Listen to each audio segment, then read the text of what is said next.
Bonjour à tous, bienvenue dans Bonjour chez vous. Nous continuons cette belle série de chemins de croix. Nous sommes au jour 4 et aujourd'hui on va voir ce que Jésus a fait pour toi, ce que Jésus a fait pour nous. Salut Aurélie, salut Frank. Bonjour Evelyne. Salut les filles, jour 11 de la croix. Non, on est juste au 4. On n'en fait que 5. On est sympa, on s'arrête. On fait juste une semaine. OK. Bon, tu veux que je rappelle le concept? Ça aurait été un bon défi, 31 jours de la croix. Ah ouais, bah pourquoi pas, hein? Pourquoi pas? Aurélie. Allez, on continue la semaine prochaine. Allez. Aurélie a dit non. Tu vas faire toutes les pensées, Aurélie. Tu dois affronter la croix de tous les angles possibles. Non, c'est une blague. Aurélie serait ravie. J'aime ce qui s'est passé à la croix, ceci dit. Oui, c'est ça. Mais c'est difficile des fois de le résumer en 3 minutes et c'est l'exercice que tu devras faire tout à l'heure pourtant. Et j'aimerais que vous nous disiez, si vous nous suivez sur YouTube, dans les commentaires, est-ce que vous avez suivi ces 4 journées? Est-ce que vous avez pu mettre en pratique ce que vous avez appris? Parce que je le rappelle, le concept de cette série, c'est vraiment un chemin. Donc un chemin, il y a un point A qui nous amène à un point B. Et sur ce parcours, eh bien, on vous a encouragé non seulement à vous consacrer, à tout abandonner à Dieu, mais aussi à vous focaliser davantage sur les autres. Et aujourd'hui, on va se concentrer un petit peu sur nous. Est-ce que Jésus a fait pour nous? Qu'est-ce qu'il a accompli? Qu'est-ce que ça a produit pour nous, en nous? Et si vous me dites, mais moi je suis chrétienne depuis des années, je connais tout ça, je vous assure qu'on en apprend toujours. Ce domaine-là mérite toujours d'être approfondi. Alors ayez le cœur ouvert. Et Frank, c'est dur de se fatiguer de parler de ça. Ah non, mais on peut pas. On peut pas. Et à tous les coups qu'on en parle, il y a un sourire qui vient quelque part. Ouais, ça c'est vrai. Parce que même dans une réunion d'église, quand il y a un chant qui parle de l'œuvre de la croix, ça lève. Ça ne peut pas rester. C'est trop fort. C'est trop magnifique. Mais ça, c'était pas mon intro de ma rubrique. C'était juste un partage. On avait compris. Juste pour être certain que tu sache que je vais pas faire d'intro. Non, ben ça, je le sais. Ouais, c'est ça. Ça, je n'en attendais pas moins de ta part. Ne soyons pas. C'est pas parce qu'on fait une série que tout à coup, monsieur fait des intros. J'étais dans la discussion de la pensée déjà. On avait compris. Mais moi, je vais quand même dire de quoi tu vas nous parler, parce que tu vas faire une rubrique réponse d'expert et tu vas nous dire pourquoi Jésus a-t-il dû souffrir autant à la croix? Est-ce que c'est vraiment nécessaire de souffrir? Est-ce qu'il pouvait pas juste mourir? Grande question, grande réponse. Tu ne feras pas d'intro, donc je me tourne vers cette caméra pour lancer la pensée du jour.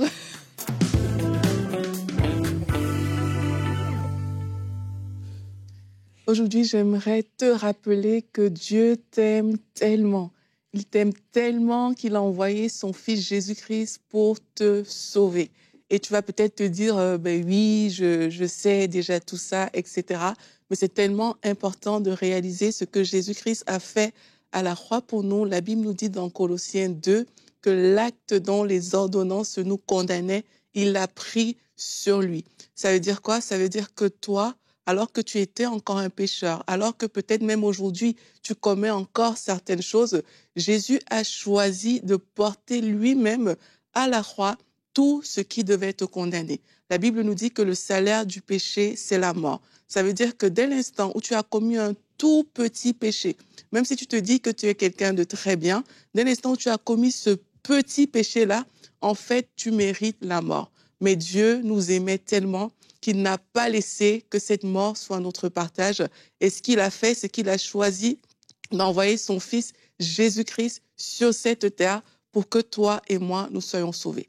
Alors, dès l'instant où tu reconnais que Jésus-Christ l'a fait pour toi et que tu dises « Merci Seigneur, je te reçois en fait comme mon sauveur parce qu'en réalité, tu as porté tous mes péchés », ben là, ce qui se passe, c'est que tu as accès à cette vie éternelle que Jésus-Christ est venu nous donner. Tu as accès à la vie de Dieu et cette vie, ce qu'elle va faire, c'est que non seulement le sang de Jésus va te purifier et tous les actes qui te condamnaient, comme j'ai dit, les péchés qui étaient là, que le diable même pouvait utiliser pour te condamner, eh ben, c'est comme si tu es déclaré non coupable. Ce n'est plus toi, parce que c'est Jésus-Christ qui les a portés. Maintenant, Dieu regarde à Jésus-Christ et il te voit à travers Jésus-Christ parce que tu as accepté Jésus. Maintenant, plus besoin d'aller toi-même souffrir.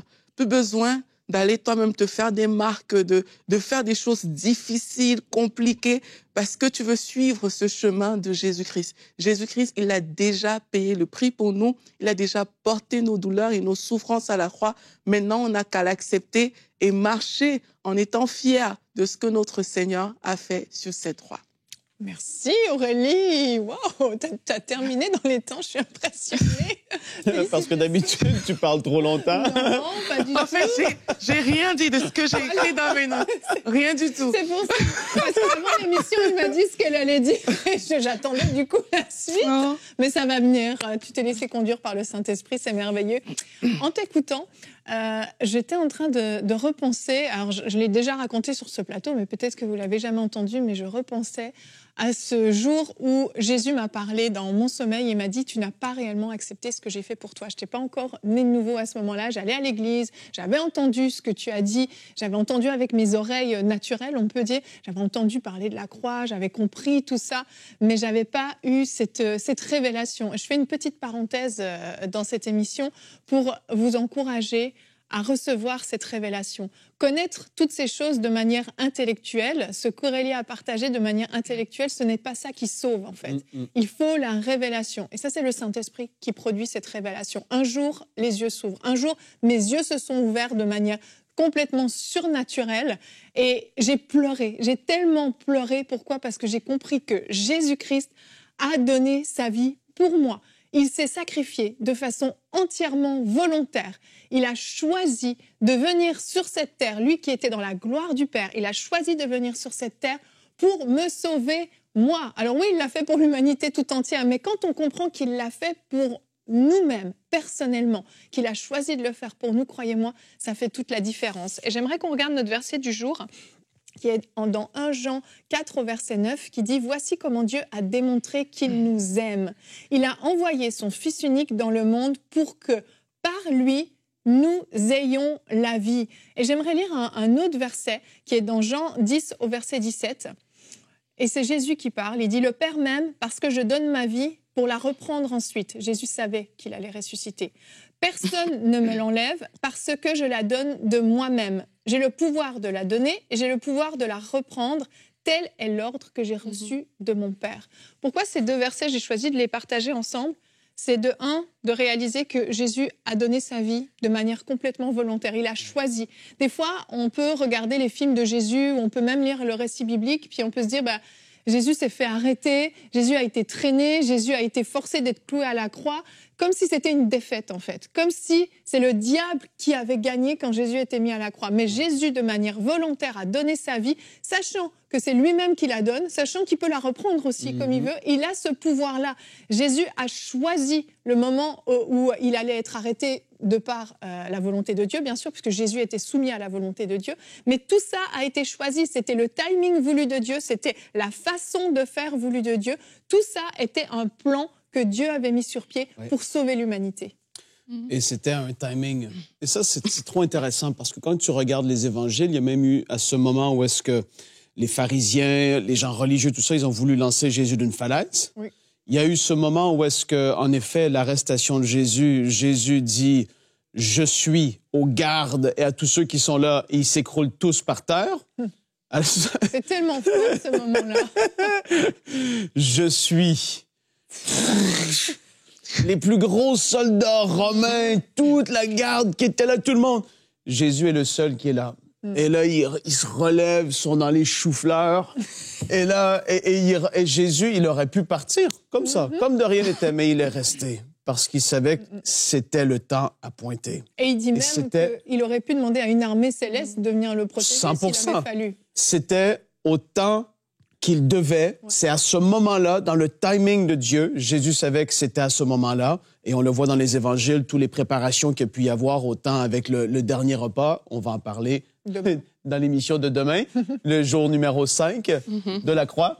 Et quand tu te dis qu'il s'est donné lui-même, c'est ça qui est extraordinaire. Je vais en parler légèrement dans Non, je vais arrêter de parler, Evelyne, parce que sinon je vais aller trop loin dans ma rubrique. Non, surtout. Non, j'arrête. Ne dévoile surtout J'arrête. pas Non, une il faut seule pas. ligne de Non, ce que tu je dois pas rien dévoiler, sinon ça n'aura pas le même impact. Mais Donc on Aurélie, tu peux parler maintenant. C'est à ton tour.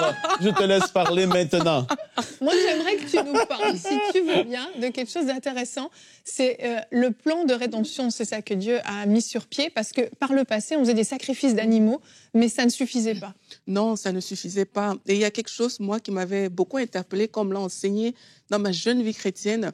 Il avait dit que tu peux pas payer quelque chose avec quelque chose qui a une valeur inférieure. C'est un peu comme ça qu'on nous l'avait expliqué. Et le sang des animaux, la Bible nous dit que Dieu nous a fait de peu inférieurs à lui. Tu vois, et le sang des animaux, l'animal n'est pas au même niveau que l'homme. Tout à fait. Et il fallait un sang, il fallait quelque chose, un prix, si tu veux, à la même hauteur ou supérieur pour racheter l'humanité. Et Jésus-Christ, bien sûr, qui est Dieu, c'est lui qui est venu donner et payer ce prix-là. La Bible dit que sans effusion de sang, il n'y a pas de pardon de péché. On ne va pas vous dire pourquoi, c'est ce que Dieu a décidé, c'est qu'il faut cette effusion de sang-là. Mais le sang des animaux ne suffisait pas. Le sang des animaux pouvait couvrir quelque chose, mais ça ne suffisait pas pour enlever complètement le péché de l'humanité. Et Jésus-Christ, qui est Dieu, il est venu donner son sang. Et avec juste ce sang-là qu'il a versé à la croix, ça suffit pour aujourd'hui, pour hier, pour demain, pour toute l'éternité, vu qu'il nous attend dans l'éternité. Alors que le sang des animaux, il fallait revenir chaque année, poser les mêmes sacrifices, poser les mêmes actes, etc. Mais Jésus-Christ l'a fait une bonne fois pour toutes. Et comme je dis, quand tu réalises la valeur de qui est Jésus-Christ. Jésus-Christ, c'est Dieu qui s'est fait homme. Comme la Bible dit, n'a pas regardé cette égalité avec Dieu, qui est venu sur la terre, verser son sang. Sincèrement, tu ne peux que être admiratif. Tu ne peux que être admiratif. Et je refais ma petite parenthèse rapide pour les personnes qui aujourd'hui encore se scarifient parce qu'on a dit sans effusion de sang, il n'y a pas pardon de péché. Les personnes encore qui portent, ils se flagellent, qui portent des souffrances. Vous n'avez plus besoin de faire ça parce que Jésus-Christ l'a fait pour vous à la croix. Amen. Et même, j'aimerais rajouter que le sang des animaux ne pouvait que couvrir le péché, le cacher, le couvrir momentanément. Mais le péché était toujours là. Le sang de Jésus, lui, a le pouvoir de l'effacer pour l'éternité, au point où nos fautes passées n'existent plus. Et ça, c'est extraordinaire. C'était un niveau complètement supérieur. Lui, l'agneau parfait, l'agneau sans tache, qui se donne pour le pardon des péchés. Mais pas seulement. Et quand on regarde la croix, et si vous avez vu le film La Passion du Christ de Mel Gibson, la scène de la croix est absolument insupportable à regarder, et je pense qu'elle représente même pas la totalité de ce que Jésus a pu vivre, parce qu'on voit les choses de manière naturelle, mais spirituellement, il se passait quelque chose aussi. Pourquoi Jésus a-t-il dû souffrir autant à la croix? Est-ce que c'était vraiment nécessaire? Eh bien, Frank va y répondre dans la rubrique Réponse d'experts.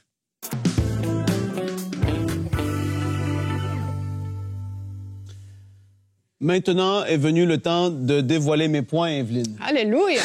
Le moment tant attendu, roulement de tambour. Les choses simples à comprendre, on en a parlé dans cette émission jusqu'à maintenant. L'humanité avait besoin d'un sauveur. Tous ont péché, sont privés de la gloire de Dieu. Nous étions tous coupables devant le tribunal de Dieu, tous jugés coupables. Personne n'était parfait, personne ne pouvait être justifié par ses propres œuvres. Il était impossible pour l'homme de pouvoir s'en sortir par ses propres forces jusqu'au jour où le parfait prend la place de l'imparfait. Et là, c'est ce qu'on a pu un peu dévoiler et partager dans cette émission jusqu'à maintenant. Celui qui est juste prend la place du coupable. Celui qui ne méritait pas de mourir choisit de mourir à ta place et à ma place. Celui qui n'avait pas commis un seul péché décide de devenir lui-même péché, pas un pécheur, péché, afin que nous, on puisse être justifiés. Et là, on va le voir ensemble.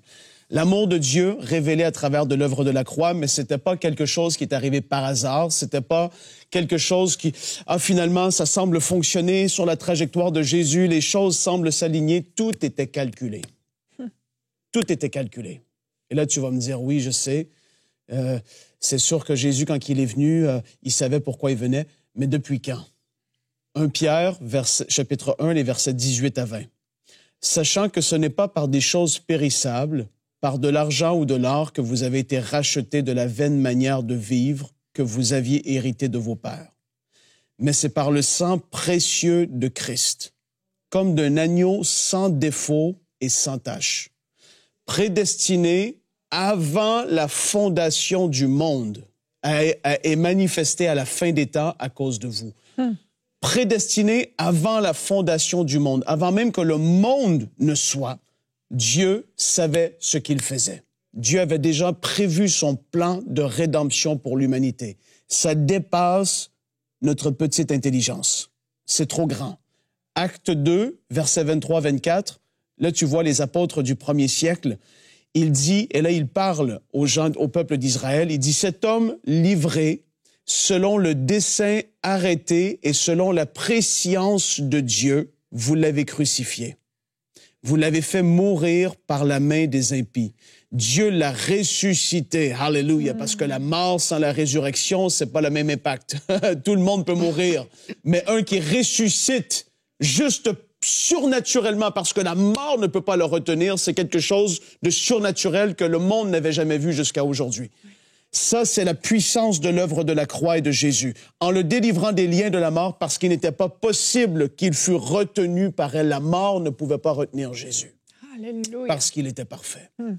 Donc, tu vois que ce plan, c'était pas un accident, c'était prévu depuis longtemps. Maintenant, aujourd'hui, je veux qu'on puisse regarder à la substitution de Jésus ou expiatoire par l'expiation de nos péchés. Et ça, c'est des mots plus techniques, mais je veux qu'on puisse regarder ensemble parce que c'est très important. C'est des doctrines fondamentales de la foi chrétienne, des choses qu'on doit connaître.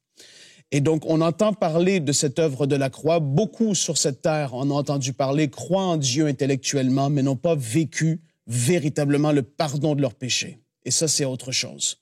Romains 3, et là, c'est les versets 21 à 26. Il y a des passages que je vais vous donner qui sont très intéressants parce qu'on pourrait faire une belle et longue étude. Mais il y a des passages que je vais lire, mais je veux vous encourager à noter ces versets et aller les relire alors qu'on est sur le point d'entrer dans ce week-end de Pâques, que vous puissiez méditer en couple, en famille sur ces passages parce que ça nous parle de ce qu'il a fait. Romains 3, versets 21 à 26. « Mais maintenant, la justice de Dieu, dont témoignent la loi et les prophètes, a été manifestée indépendamment de la loi. » Là, vous allez voir où est-ce que j'en viens. « C'est la justice de Dieu par la foi en Jésus-Christ pour tous ceux qui croient. » Si tu crois aujourd'hui, si tu as placé ta foi en lui, tu es devenu la justice de Dieu. Et là, regarde qu'est-ce que la parole dit au verset 24. « Ils sont gratuitement déclarés justes par sa grâce, par le moyen de la libération qui se trouve en Jésus-Christ. » C'est lui, en parlant de Jésus, que Dieu a destiné à être par son sang une victime expiatoire pour ceux qui croiraient. En recevant, en acceptant, en croyant en l'œuvre de la croix et de ce que Jésus a pris ta place. Quand je parle de substitution, c'est qu'il a pris ta place. Oh, c'est des mots compliqués, mais pour dire, toi, tu méritais ça, mais il a choisi de prendre ta place. Alors que toi, tu méritais le châtiment, alors que toi, tu méritais la colère de Dieu, alors que Frank méritait rien de moins que toute la colère de Dieu qui soit déversée sur moi le jour où je serai devant lui parce que j'étais imparfait, j'ai péché, en effet, comme on l'a dit depuis le début de l'émission. Là, on est devant un Dieu 3 fois saint, mais Jésus prend notre place. Il prend ta place. Et il devient cette victime expiatoire pour ceux qui croiraient en lui. Il démontre ainsi sa justice puisqu'il avait laissé impunis les péchés commis auparavant à l'époque de sa patience. Il la démontre dans le temps présent de manière à être juste en déclarant juste celui qui a foi en Jésus. Aujourd'hui, et là j'en viens à la question, parce qu'on parle de pourquoi est-ce qu'il devait souffrir. Je veux que tu comprennes qu'il a pris ta place. La souffrance que tu méritais et que moi je méritais à cause de mes péchés. Il y a des gens qui se posent la question, pourquoi est-ce que c'est si sévère, la pénalité ou la sentence que va recevoir ceux qui rejettent Jésus? Vous savez, Dieu, il nous laisse le libre choix. C'est pas Dieu qui envoie personne en enfer. Non, c'est nous-mêmes qui pouvons nous-mêmes nous envoyer là en rejetant Jésus, en disant « Je te veux pas dans ma vie. Je veux pas de ton œuvre. Je refuse de t'accepter. » Et en faisant ainsi, il y a une pénalité, il y a une peine, il y a une sentence qui est donnée. Parce que Dieu est 3 fois saint. Et là, je veux qu'on puisse comprendre que le péché, devant un Dieu si saint, si parfait, si grand, amène des conséquences terribles. Et là, on va regarder ensemble. Jésus a pris notre place pour qu'on puisse être réconcilié avec Dieu. Ésaïe 53 nous parle, et c'est ce passage très connu. C'est le prophète Ésaïe qui parle quelques 730 ans avant Jésus. Et il annonce prophétiquement ce que Jésus allait faire sur cette croix. On l'a lu, ce passage, très souvent. Mais là, gardant en tête pourquoi Jésus a dû souffrir, pourquoi est-ce que c'était pas juste une mort douce et gentille, pourquoi est-ce qu'il a dû passer par ce à quoi il a passé. Ésaïe 53, versets 1 à 7. Qui a cru à notre message, à qui a été révélée la puissance de l'Éternel? Car devant l'Éternel, il a grandi comme une jeune pousse ou comme une racine sortant d'un sol aride, en parlant de Jésus. Il n'avait ni prestance ni beauté pour retenir notre attention, ni rien de son aspect qui pût nous attirer. Il était simple. Il n'y avait rien pour attirer les regards. Il était méprisé, abandonné des hommes, un homme de douleur habitué à la souffrance. Oui, il était semblable à ceux devant lesquels on détourne les yeux. Il était méprisé et nous n'avons fait aucun cas de sa valeur. Pourtant, en vérité, c'est de nos maladies qu'il s'est chargé et ce sont nos souffrances qu'il a prises sur lui, alors que nous pensions que Dieu l'avait puni, frappé et humilié, mais c'est pour nos péchés qu'il a été percé. C'est pour nos fautes qu'il a été brisé. Le châtiment qui nous donne la paix est retombé sur lui.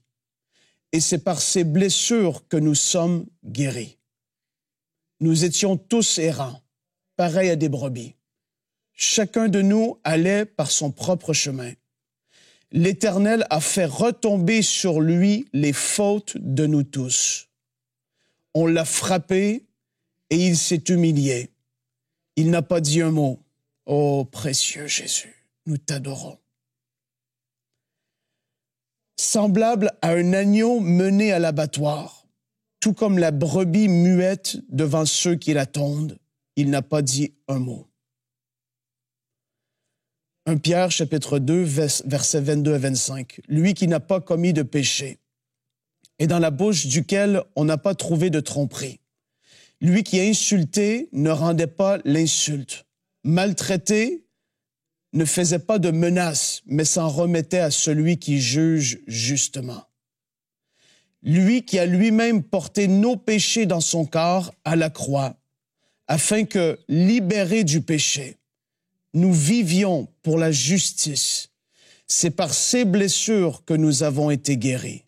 Vous étiez en effet comme des brebis égarées, mais maintenant vous êtes retournés vers le berger et le protecteur de votre âme. Ça, c'est l'œuvre de Jésus. Mais il faut comprendre que pour pouvoir prendre notre place, il a dû subir la colère de Dieu et que ce que Dieu allait manifester contre nous, la colère de Dieu qui allait se déverser face au péché. Vous savez, je pense qu'on ne réalise pas encore l'ampleur de ce que c'est le péché. Dans le sens à quel point je vais le dire comme ça, mais mes mots sont trop faibles, c'est tellement répugnant pour un Dieu 3 fois saint. Ce n'est pas possible d'être dans sa présence, d'être au ciel avec lui alors qu'il y aurait le péché. C'est pas possible. Le péché, c'est tellement terrible ce que ça l'amène dans la vie d'une personne. Ça l'amène la mort, autant physique mais spirituelle. Mais quand tu te dis que à cause du péché, même un seul péché, comme Aurélie a dit, une chose, automatiquement, tu es disqualifié, tu es séparé de Dieu. Et Dieu, sa colère doit se manifester sur toi. Mais Jésus prend notre place. Ce que le péché devait nous apporter dans le sens où Dieu devait déverser sa colère, il l'a déversé sur Jésus. Et c'est pour ça que lorsqu'on parle de son œuvre et qu'une personne est née de nouveau, vraiment qu'une personne a accepté Jésus, et cette personne est devenue le temple du Saint-Esprit.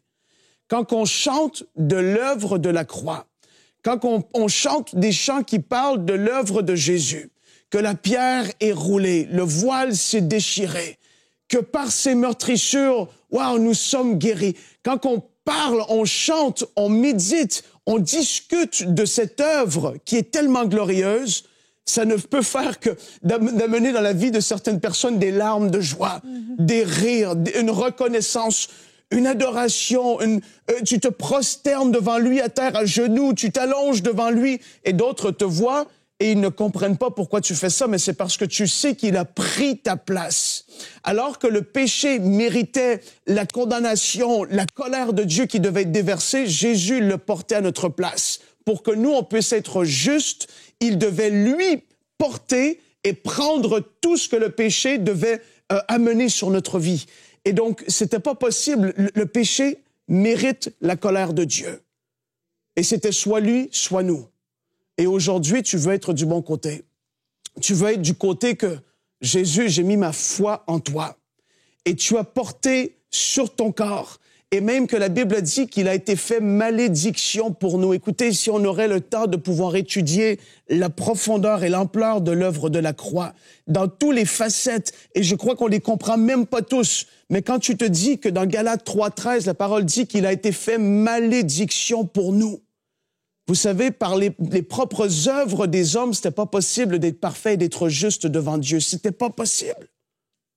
Et le Dieu si parfait demandait la perfection. Jésus est le seul qui a été parfait. Amen.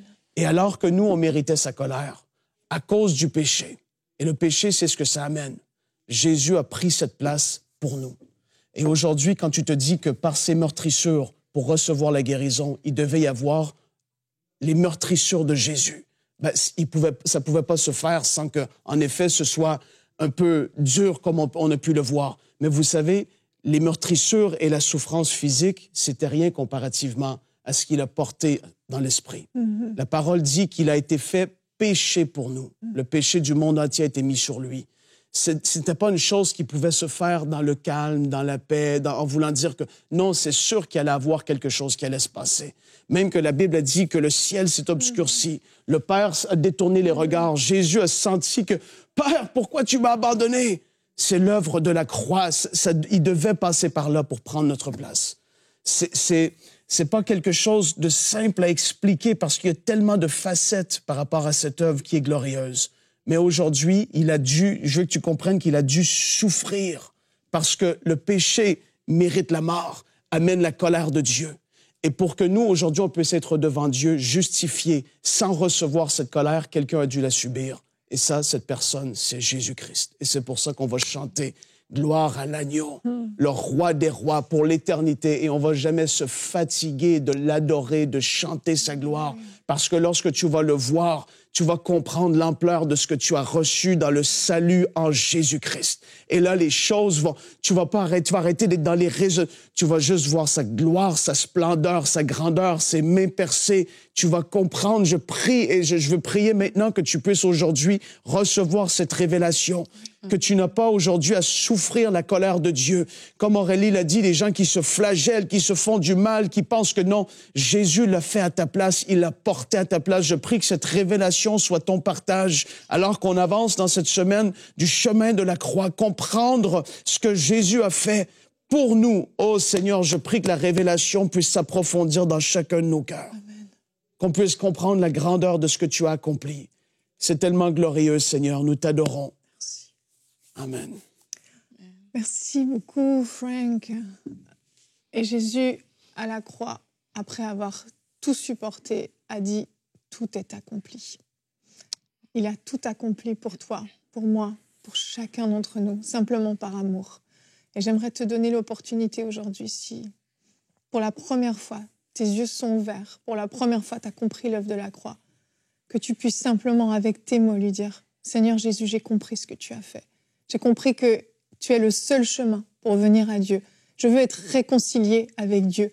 J'ai compris que mes péchés ont été pardonnés. J'ai compris que j'étais coupable, mais qu'aujourd'hui, je peux être réconcilié avec Dieu.